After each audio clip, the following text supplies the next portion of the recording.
안녕하세요. 미래를 설계하라 경제 접학사전 구혜림입니다. 오늘도 오르면서 마감한 우리 증시입니다. 기분 좋게 경제 이야기 나눠보려고 하는데요. 두 분의 아나운서와 함께 하도록 하겠습니다. 장세은, 유혜빈 아나운서와 함께합니다. 안녕하세요. 안녕하세요.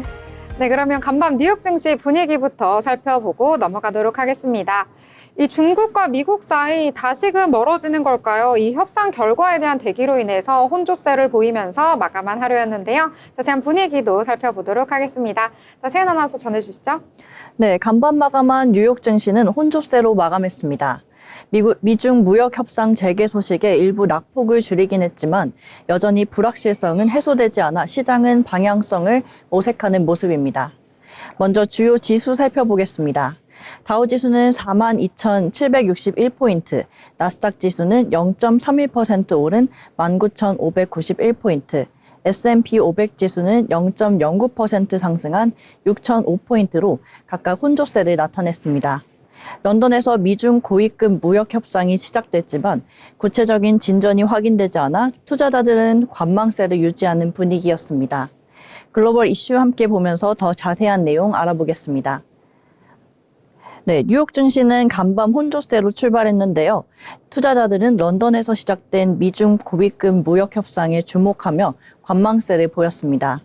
이번 회담은 트럼프 대통령과 시진핑 주석의 전화통화 이후 열린 2차 고위급 협상으로 핵심 기술 및 소재 수출 제한이 주요 의제로 논의되고 있습니다. 시장에서는 S&P 500이 3개월 내 최고치를 경신하고 경기 민감주가 방어주보다 강세를 보이는 점에 주목하며 미국 경제의 회복 가능성을 긍정적으로 해석하고 있습니다. 9일 아시아 증시는 일제히 상승했습니다. 미중 고위급 무역 협상이 런던에서 비공개로 열리며 무역 갈등 완화에 대한 기대감이 커졌기 때문인데요. 일본 니케이 지수는 0.92% 상승하며 38,000선을 회복했고 중국 상하이와 홍콩, 대만 증시도 모두 강세를 보였습니다. 특히 일본 증시에서는 최근 9주 연속으로 해외 자금이 유입되며 미국 증시 쏠림이 완화되고 대체 시장에 대한 관심이 부각되고 있습니다.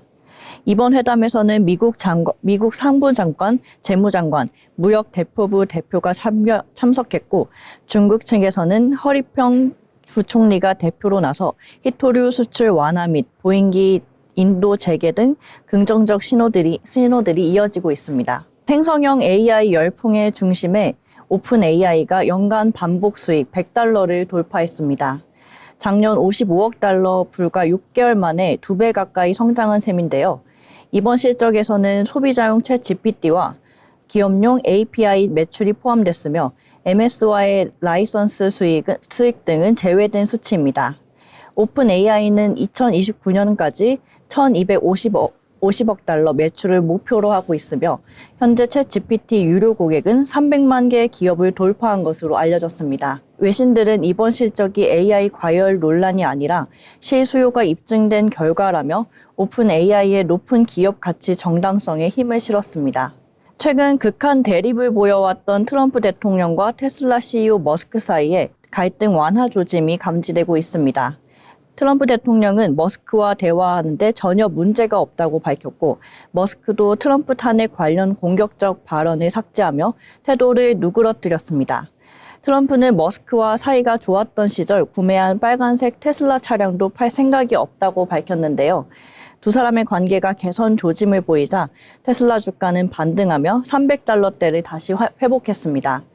특히 이달 중으로 예정된 로보택시 시범 서비스 개시에 대한 기대감도 작용하고 있습니다. 네, 다음으로 힙트맵을 보시면 주요 섹터 간 희비가 엇갈리는 흐름을 확인할 수 있습니다. 기술주와 소재주는 강세를 보였지만 필수 소비재, 유틸리티, 부동산 섹터는 하락세를 기록했는데요.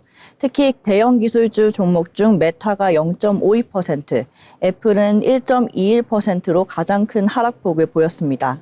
반면 테슬라는 로보택시 시험 운행 소식에 4.45% 급등하는 모습 보여줬습니다. 이어서 주요 기업들 이슈도 함께 체크해 보시죠. 네, 테슬라가 5월 중국 시장에서 강한 회복세를 보였습니다.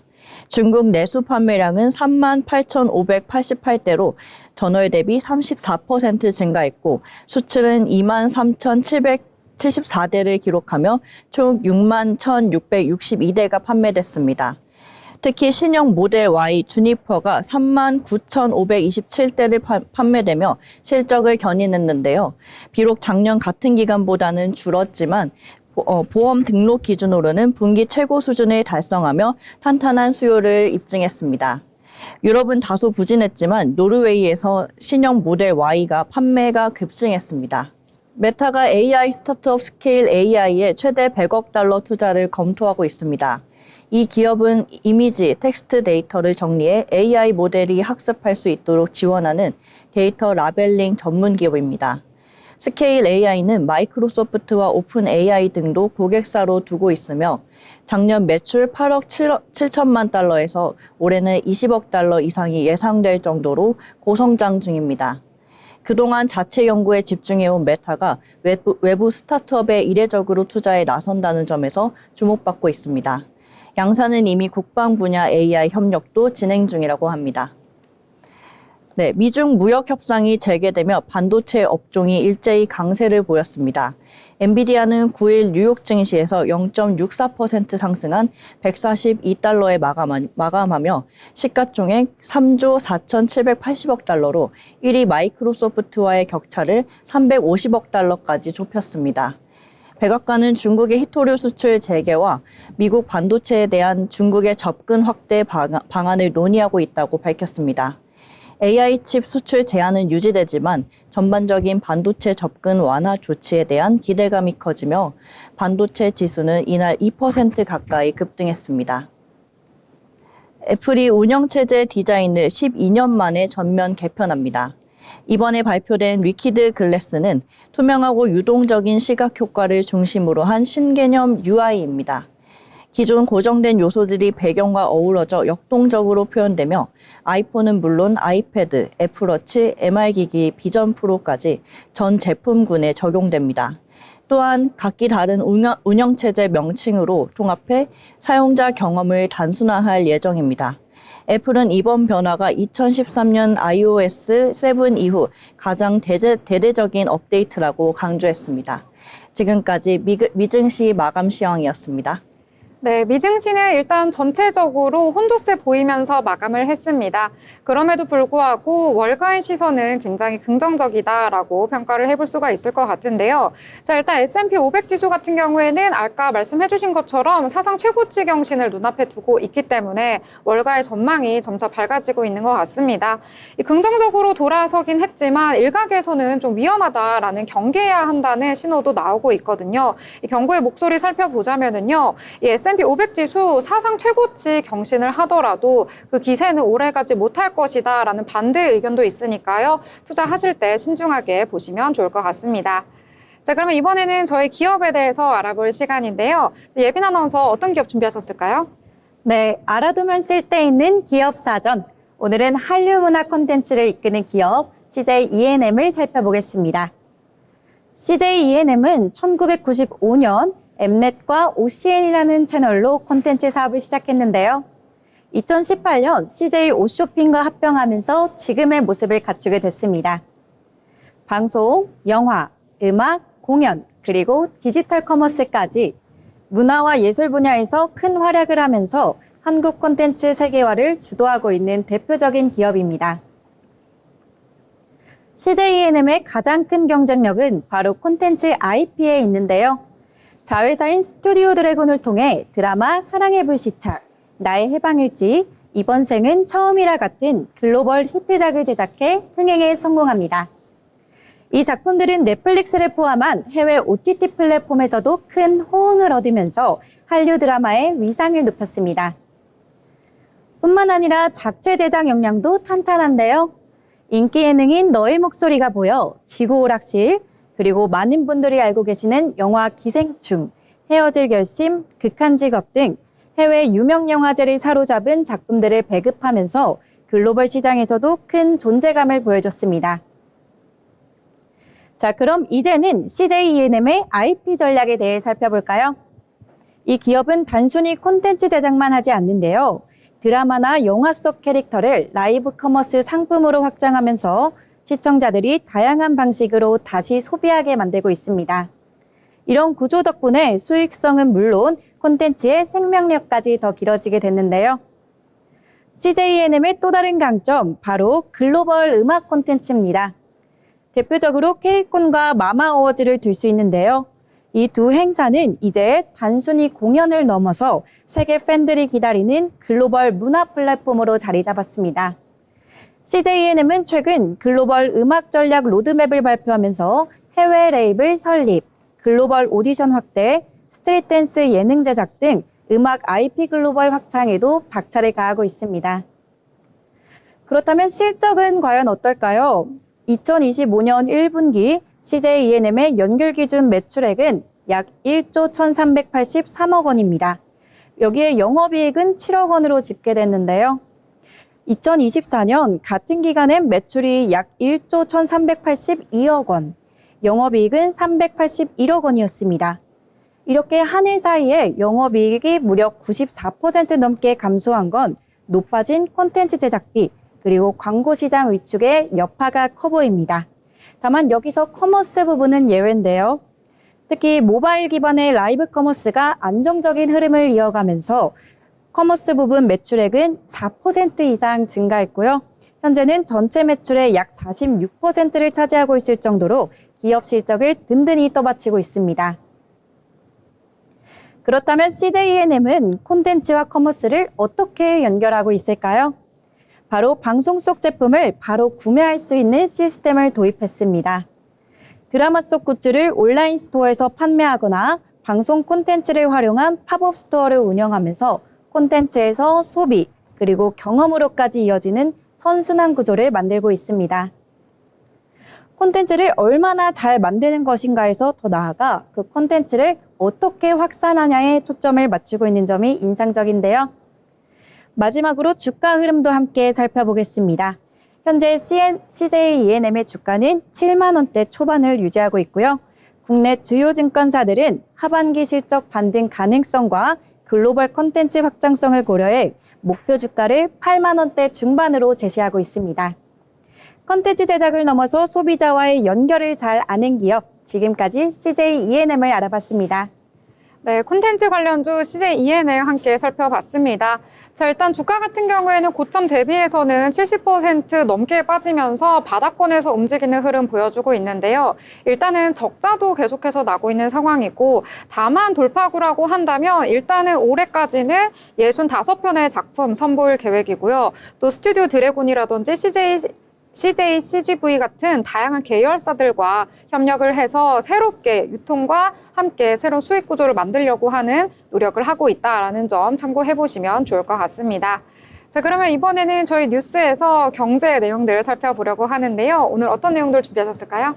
네, 오늘 신문에서 발췌한 기사들을 전해드리는 뉴스 브리핑 시간입니다. 첫 번째 소식입니다. 이재명 대통령 취임 이후 국내 증시가 3거래일 연속 상승세를 보이며 코스피 지수는 2,855에 마감했습니다. 약 3년 6개월 만에 3,000선 돌파 기대감이 커지고 있는데요. 외국인은 삼성전자와 SK하이닉스를 중심으로 3조 원 이상을 순매수하며 지수 상승을 이끌어냈습니다. 증시 활성화 정책과 상법 개정 기대감이 외국인 투자 심리에 긍정적인 영향을 준 것으로 해석됩니다. 전문가들은 외국인 수급이 이번 랠리의 지속 여부를 결정지은 핵심 요인이라고 입을 모았습니다. 원화 강세와 약달러 흐름이 당분간 유지될 가능성이 높아 외국인 매수세도 이어질 수 있다는 분석이 나오고 있습니다. 하지만 단기간 급등에 따른 피로감, 미국 경제 둔화 우려, 관세 유예 종료 등 단기 리스크 요인들도 함께 제기되고 있는 상황입니다. 한편 이 대통령의 라면값 발언 여파로 농심 주가는 4.64% 하락하며 장을 마쳤습니다. 두 번째 소식입니다. 이재명 대통령은 2차 비상경제점검 TF회의를 주재하며 국민들이 물가로 큰 고통을 받고 있다며 물가 안정의 시급성을 강조했습니다. 회의에서는 라면값 상승을 대표 사례로 언급하며 국무위원들에게 원인 분석과 구체적 대책 마련을 지시했습니다. 이어 SNS를 통해 생필품 가격 급등에 대한 무거운 인식을 드러내며 즉각적인 조치 준비에 나서겠다고 밝혔습니다. 정부는 추경 편성 논의도 병행하고 있으며 물가와 경기라는 두 축을 동시에 다루겠다는 입장입니다. 전문가들은 현재는 물가보다는 경기 침체가 더 심각한 문제라고 분석하며 이번 추경이 인플레이션을 자극할 가능성은 낮다고 진단했습니다. 더불어민주당도 물가 안정 TF를 발족하며 민생 입법을 추진하겠다는 뜻을 밝혔습니다. 정부와 여당이 함께 정책 추진 동력을 높여가는 분위기입니다. 네, 세 번째 뉴스입니다. 미국과 중국이 고위급 무역회담을 위해 다시 만났습니다. 회담은 9일 영국 런던의 랭커스터 하우스에서 열렸으며 트럼프 대통령과 시진핑 주석의 통화 이후 4일 만입니다. 미국 측에서는 베센트 재무장관과 러트닉 상무부 장관이 참석했고 중국 측은 허리펑 부총리가 협상단을 이끌었습니다. 이번 회담의 핵심 의제는 관세보다는 수출 통제, 완화에 맞춰질 것으로 보입니다. 러트닉 장관의 참석은 트럼프 행정부가 일부 수출 규제 철회를 검토하고 있음을 시사하며 중국은 히토류 공급 확대를 논의할 전망입니다. 두 나라는 앞서 제네바 회담에서 상호 관세를 115%포인트 인하하기로 합의한 바 있습니다. 이번 회담은 그 합의의 이행 의지를 확인하고 상호 신뢰를 회복하기 위한 자리로 평가됩니다. 네 번째 소식입니다. 방탄소년단 멤버들의 전역이 이어지며 완전체 활동 기대감이 커지고 있습니다. 이에 따라 소속사 하이브의 주가도 강세를 보였는데요. 10일 오전 하이브는 30만 2,500원에 거래됐으며 프리마켓에서는 31만 5천 원까지 상승하며 2023년 6월 이후 최고치를 경신했습니다. RM과 B는 이날 전역했으며 지민과 정국은 내일인 11일에 제대할 예정입니다. 슈가는 오늘 21일에 소집 해제를 앞두고 있습니다. 삼성증권은 하이브 목표 주가를 36만 5천 원으로 상향 조정하며 매수 의견을 유지했습니다. 12주년 기념 행사와 제2호배 콘서트 등이 주목되며 시장의 기대감이 커지고 있고 SM 잔여 지분 매각에 따른 2분기 실적 개선 효과도 예상됩니다. 하이브는 베이징 법인 설립을 통해 중국 시장 공략에도 박차를 가하고 있는 상황입니다. 네, 마지막 소식입니다. 티빙과 웨이브의 합병이 공정거래위원회 조건부 승인을 받았습니다. 두 플랫폼의 합산 시장 점유율은 33.5%로 넷플릭스에 근접한 수준입니다.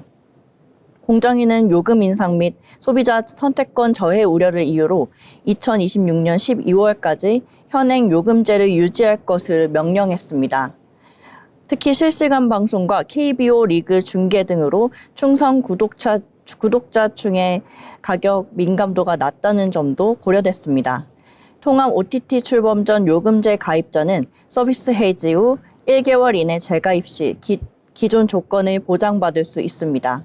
공정위는 끼어 팔기나 콘텐츠 공급 제한 우려는 낮다고 판단했으며 웨이브 측은 콘텐츠 투자 확대와 다양한 협력 방안을 예고했습니다. 지금까지 뉴스 브리핑이었습니다. 네, 지수가 연일 오르고 있는 점 우리 증시에 호재로 작용하고 있다라는 내용 아무래도 가장 눈에 띌 수밖에 없겠는데요. 이재명 정부 출범 이후에 상법 개정안이 통과될 수도 있다라는 기대감과 더불어서요. 이 코리아 디스카운트 해소 기대감까지 계속해서 호재가 더해지고 있는 것 같습니다. 특히나 외국인들이 언제 그랬냐는 듯이 다시금 국내 시장으로 자금이 유입이 되고 있는 모습도 포착이 되고 있는데요. 이 정책 기대감과 더불어서 외국인의 수급, 또 환율까지 안정되는 상황 속에서 강세장을 이끌었다라는 평가가 계속해서 나오고 있습니다. 이 코스피 같은 경우에는 4월에 저점 대비해서 22.6% 정도 상승하고 있다는 점도 참 긍정적으로 볼 수가 있겠는데요. 일단은 기술적 강세장 충족이 됐으니까요. 앞으로의 장 어떻게 흘러갈지 여러 가지 뉴스와 함께 전달을 해드리도록 하겠습니다. 더불어 본 방송에서 제공하는 정보는 투자 판단을 위한 조언일 뿐 해당 종목의 가치, 상승과 하락에 대해서는 보장하지 않습니다.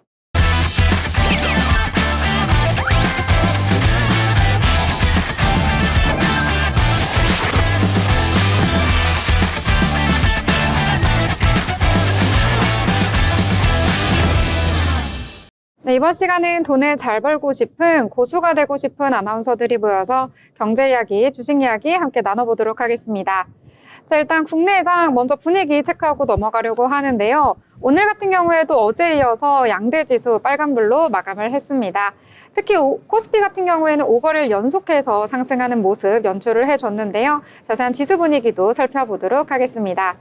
먼저 코스피 지수 같은 경우에는 전거래일 대비 0.56% 상승하면서 마감했는데요. 일단 장 초반에 빨간불로 출발하긴 했는데 이 초반에 마이너스로 전환하는가 싶었는데요. 다시금 상승 전환한 이후에 탄력적인 모습 이어가 줬습니다. 막판에 힘이 조금 빠지긴 했지만요. 그럼에도 불구하고 2871선에서 거래를 마쳤다라고 볼 수가 있겠습니다. 특히 외국인의 수급 오늘까지도 계속해서 이어졌는데요. 오늘까지 해서 5거래일 연속해서 코스피에 외국인의 자금이 들어왔다라고 볼 수가 있겠고요. 6천억 원 넘게 매수 우위를 보였다라고 볼 수가 있겠습니다. 이 기간 같은 경우에는 장 초반에 매도로 대응을 했었는데요. 그래도 후반 들어가면서 자금 유입이 조금은 활발해졌습니다. 100억 원대 매수 우위를 보였다라고 볼 수가 있겠습니다.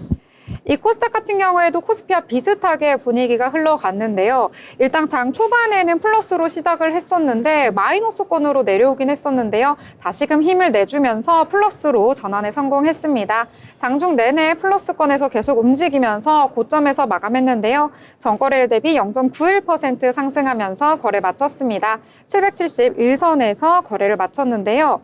이 코스닥에서는 외국인과 기관, 이 다른 포지션 보이면서 마감을 했습니다. 이 외국인 같은 경우에는 매수, 기관 같은 경우에는 매도로 대응하긴 했는데요.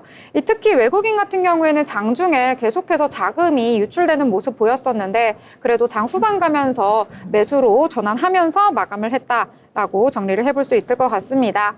이 시가총액 상단에 위치한 종목들도 확인을 해보시면은요. 일단 코스피 시장에서는 반도체, 투톱, 어제와는 다른 분위기 보여줬는데요.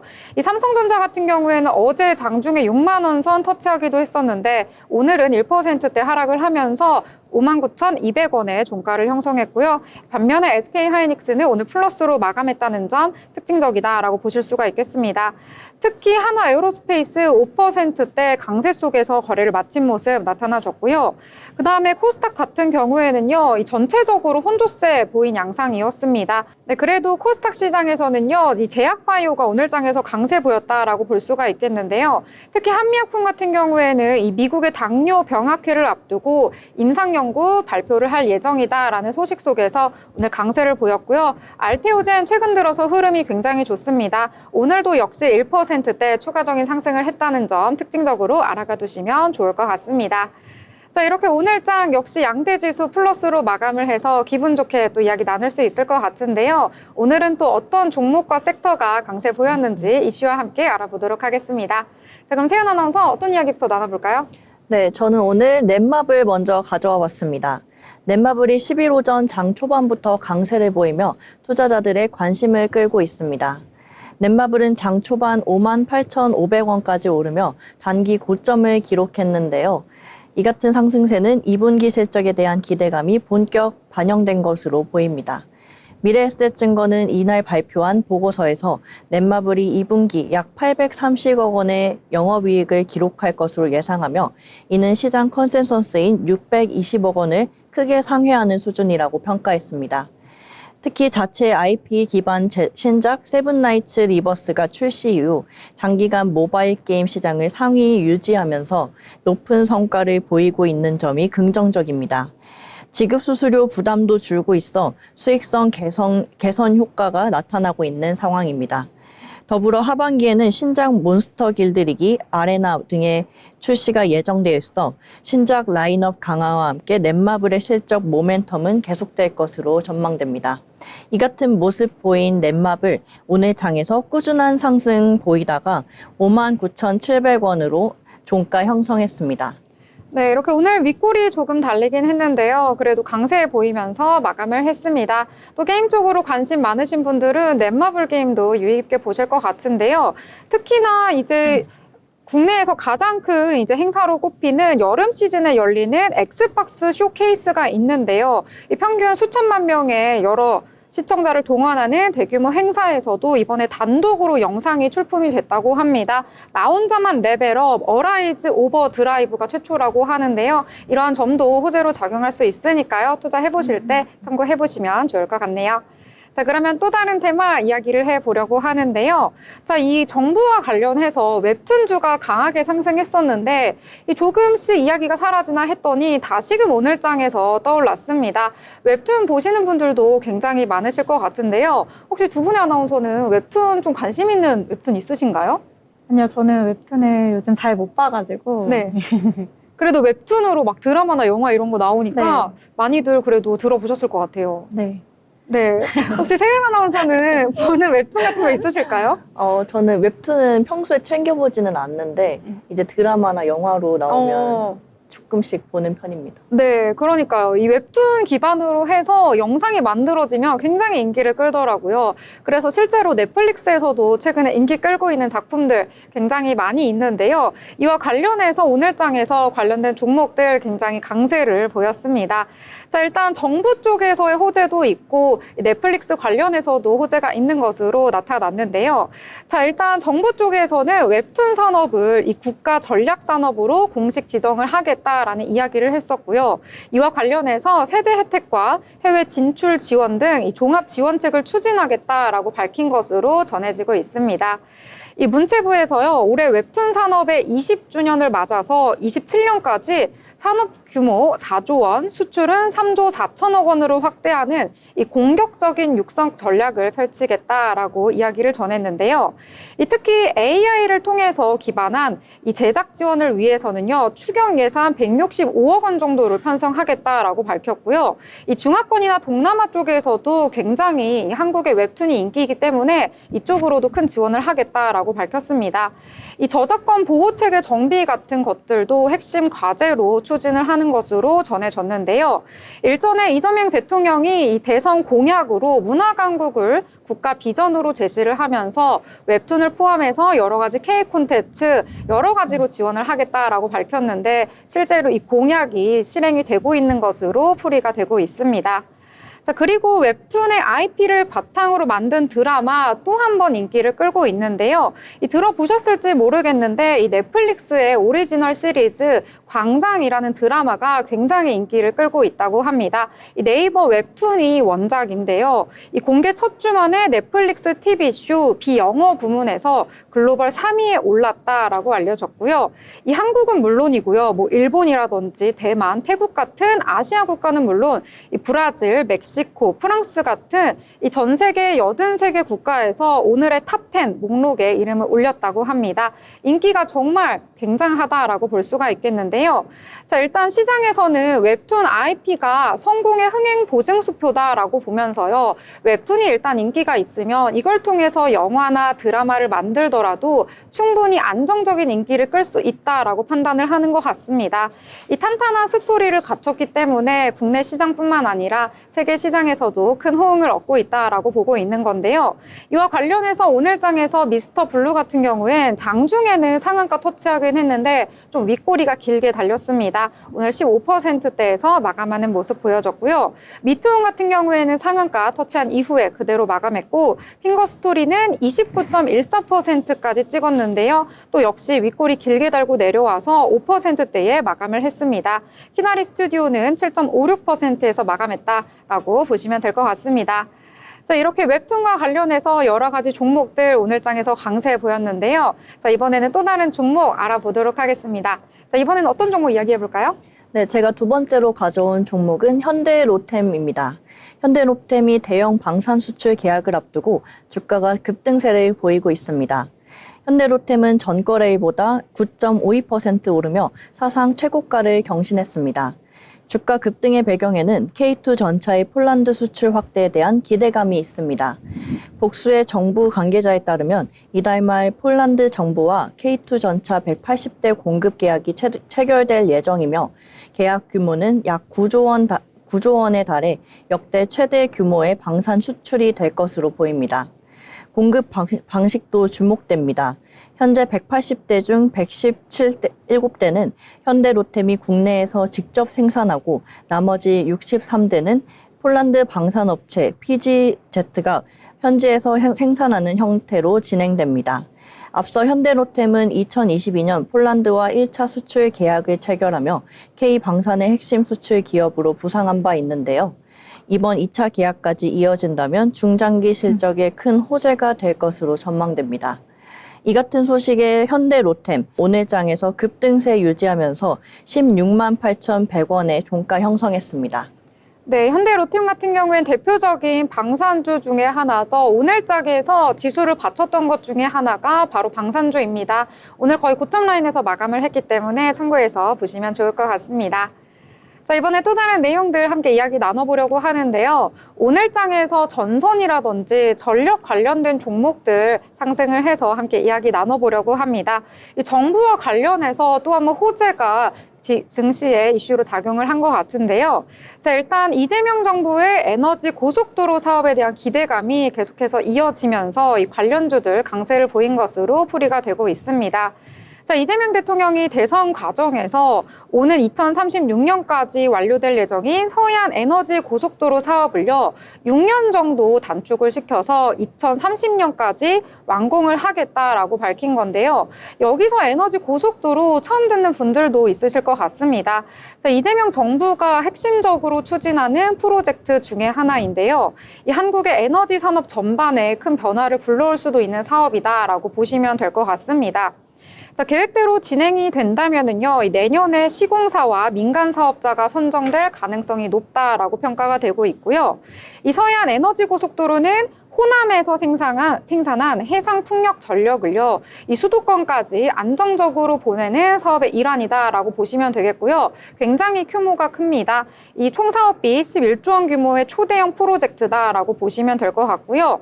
이 밖에도 남서해안에 20기가와트 규모의 해상 풍력 단지를 조성할 예정이고요. 또 전국의 아리백 산업단지를 확대해서 이 재생 에너지와 관련한 사업을 전반적으로 확산을 시키겠다라는 것이 골자다라고 보시면 될 것 같습니다. 자, 이 관련된 종목들 같은 경우에는 오늘 장 초반에 급등을 했었는데 대부분 윗꼬리가 길게 달리면서 내려왔습니다. LS 마린솔루션 같은 경우에는 21%대까지 찍기도 했었는데 결국에는 9%대에서 마감을 했고요. TC 머티리얼즈는 6.74%, HD 현대 일렉트릭 같은 경우에는 6.87% 상승을 하면서 해상과 관련된 전력 설비, 전선 관련주들이 오늘 소폭이지만 일제히 상승을 했다라고 보시면 될 것 같습니다. 자, 그러면 또 다른 내용 함께 이야기 나눠보도록 하겠습니다. 자, 이번엔 어떤 내용일까요? 네, 제가 마지막으로 가져온 종목은 링크솔루션입니다. 3D 프린터 장비 전문 업체 링크솔루션이 코스닥 상장 첫날부터 급등세를 보이며 시장에 이목을 집중시키고 있습니다.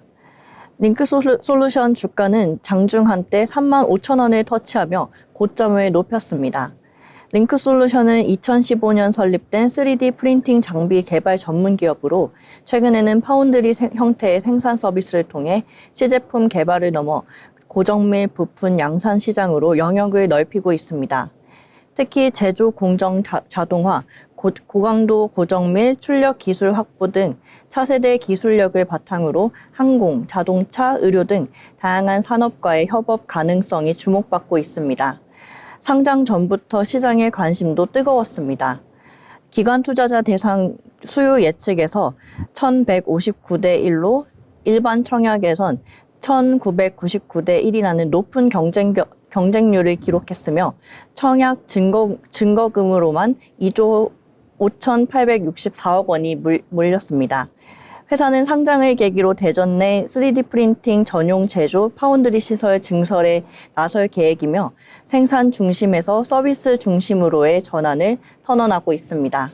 이 같은 흐름 보이며 오늘 링크솔루션 상장 첫날인 오늘 26,250원으로 종가 형성했습니다. 네, 링크솔루션 이 코스닥 시장 입성하자마자 윗꼬리 길게 달리면서 마감하는 모습 나타나줬습니다. 자, 일단은 고점은 43%대까지 오르긴 했었는데 좀 아쉽게 마감이 된 것 같습니다. 자, 일단 3D 프린팅으로 굉장히 유명한 기업이니까요. 앞으로의 주가 추이 어떻게 흘러갈지 면밀하게 살펴보시면 좋을 것 같습니다. 자, 그러면 이번에는 저희 인물에 대해서 살펴볼 시간인데요. 오늘은 어떤 흥미로운 인물 준비하셨을까요? 네, 혹시 청소기 속 먼지 봉투가 금방 쌓여서 불편함을 느끼신 적 있지 않으신가요?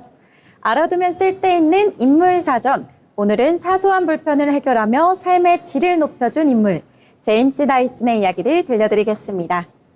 다이슨 하면 가장 먼저 떠오르는 건 뭘까요? 역시 무선 청소기, 그리고 날개 없는 선풍기겠죠? 이제는 많은 분들이 사용하면서 다이슨이 없던 시절에는 어떻게 살았지라고 하기도 하는데요. 하지만 이 혁신적인 제품들의 시작은 한 사람의 끝없는 불편과 집요함에서 시작됐습니다. 제임스 다이슨은 1947년 영국에서 태어났는데요. 대학에서 디자인을 전공한 그는 처음부터 발명가의 길을 걸은 건 아니었습니다. 다만 불편한 걸 그냥 넘기지 못하는 그 성격 때문에 획기적인 아이디어를 세상에 내놓게 됩니다. 그가 처음 주목받은 건 1970년대 바로 바로우로드라는 이름의 손수레였는데요.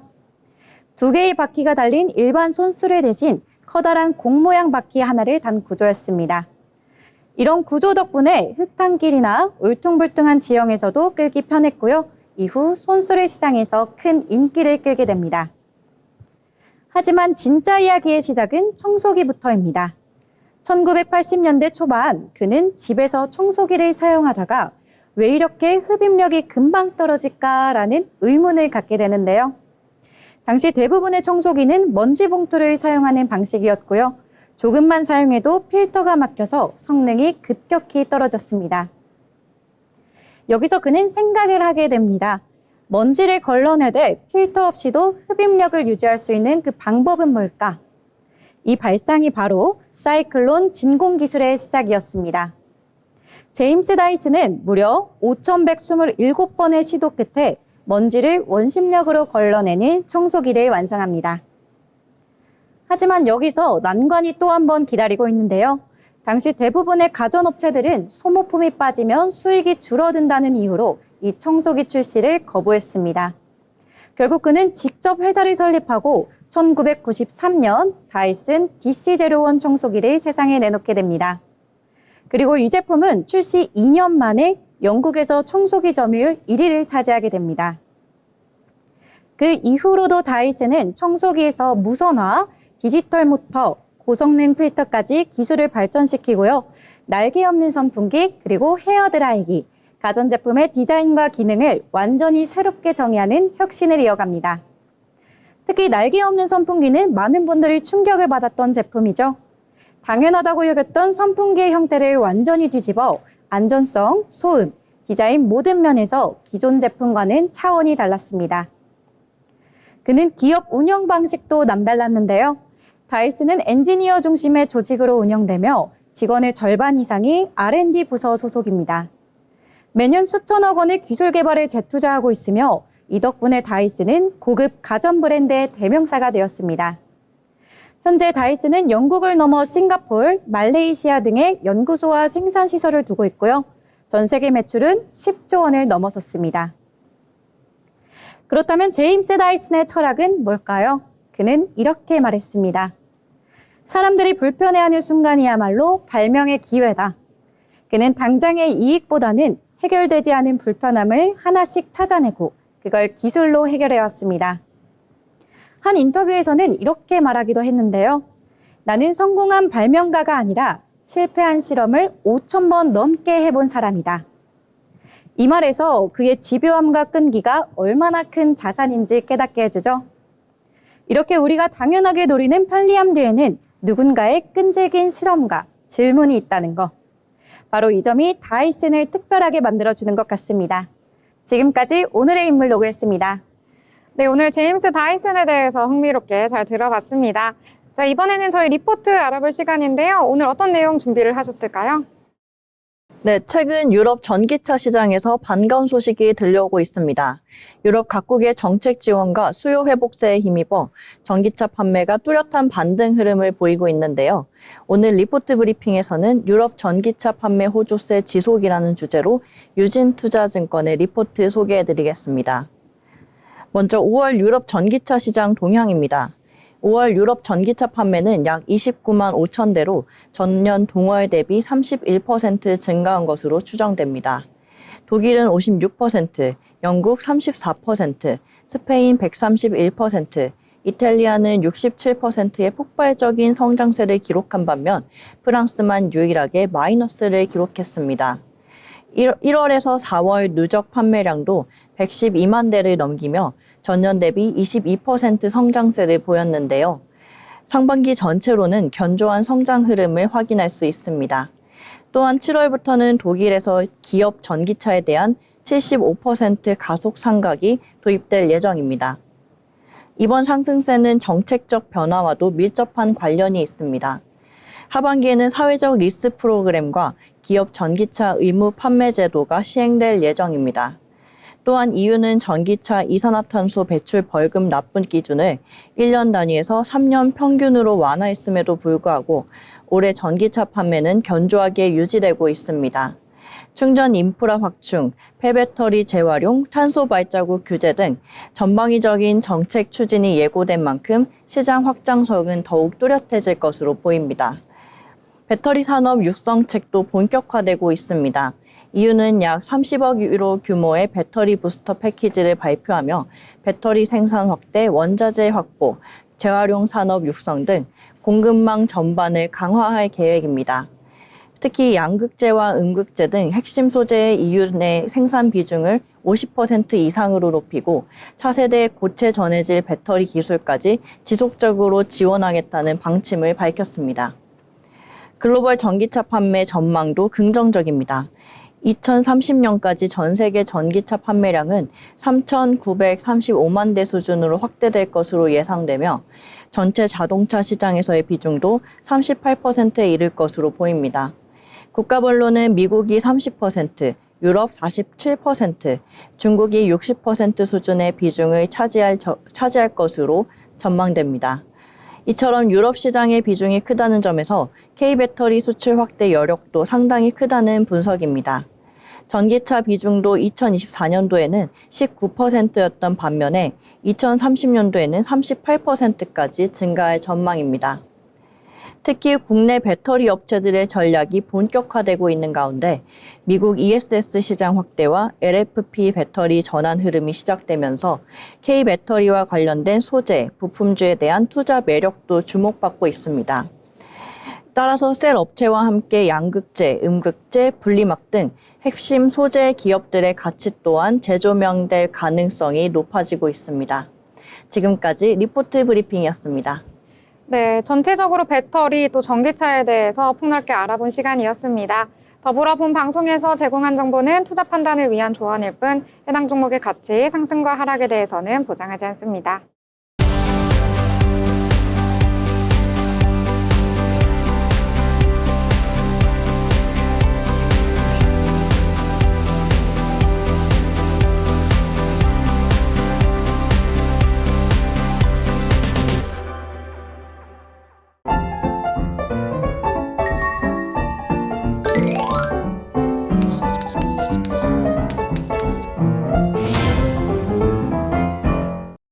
네, 오늘장 여러 가지 이야기들 함께 나눠봤습니다. 이번에는 좀 마무리 요약을 해보려고 하는데요. 일단 국내장 같은 경우에는 미증시는 혼조로 마감을 했지만 양대지수 상승하면서 마감을 했습니다. 어느 정도 관망 심리가 작용한 것으로 풀이가 되고 있는데요. 양대지수 플러스긴 하지만 미중 간의 무역 협상이 어느 정도 중지가 된 것 같은 모습을 보이자마자 이 국내 투자자들 여러 가지로 관망 심리와 함께 경계심을 드러낸 것으로 풀이가 되고 있습니다. 게다가 개인들은 계속해서 좀 차익 실현 매물을 쏟아내는 모습 나오고 있는데요. 이를 모두 외국인들이 받고는 있지만 오늘 지수 상승에는 약간은 좀 문제점으로 작용하지 않았나라는 개인적인 생각도 해보게 되는데요. 자, 그럼 오늘 장 한번 요약을 해보도록 하겠습니다. 자, 오늘 장 어떻게 좀 정리를 해보면 좋을까요? 네, 저는 오늘 비교적 안정적인 흐름을 보여줘서 참 다행이라고 생각이 듭니다. 특히 저는 오늘 이재명 대통령이 발표한 에너지 고속도로 정책이 가장 기억에 남는데요. 서해안의 해상풍력을 수도권 산업지로 연결하겠다는 계획에 힘입어서 관련 종목들이 빠르게 반응하는 모습을 보니 저도 기대감이 커지는 것 같습니다. 네, 오늘 여러 가지 얘기 나눴는데 특별히 이걸 좀 탑으로 꼽으신 이유는 있을까요? 저도 오늘 아침에 본 소식이어서 좀 귀 기울여서 들었습니다. 아, 그렇군요. 저랑 똑같은 생각을 했던 것 같습니다. 자, 그럼 세은 아나운서는 오늘 장 어떻게 좀 평가를 해볼까요? 네, 새 정부 출범 이후에 코스피가 연달아서 상승세를 보이고 있는데요. 저는 오늘장 국장에도 드디어 훈풍이 부나라고 정리해보고 싶습니다. 네, 이렇게 요약을 해주셨습니다. 전풍이 불어드는 것 같습니다. 지난주부터 새 정부 출범과 함께 우리 증시 연일 나르고 있는 모습 나타나고 있는데요. 정말로 코스피 3천 찍나라는 생각도 들 만큼 좋은 분위기 연일 나타나고 있습니다. 이 추세대로라면 코스피 5천까지 갈 날도 머지 않았나 이런 생각이 드는데요. 자, 일단 오늘 장도 빨갛게 마무리 이렇게 정리를 해보도록 하겠습니다. 자, 화요일 방송은 여기서 마무리 짓도록 하겠습니다. 저희는 수요일 방송에서 더 많은 정보 가지고 찾아뵙도록 하겠습니다. 시청해주신 여러분 고맙습니다.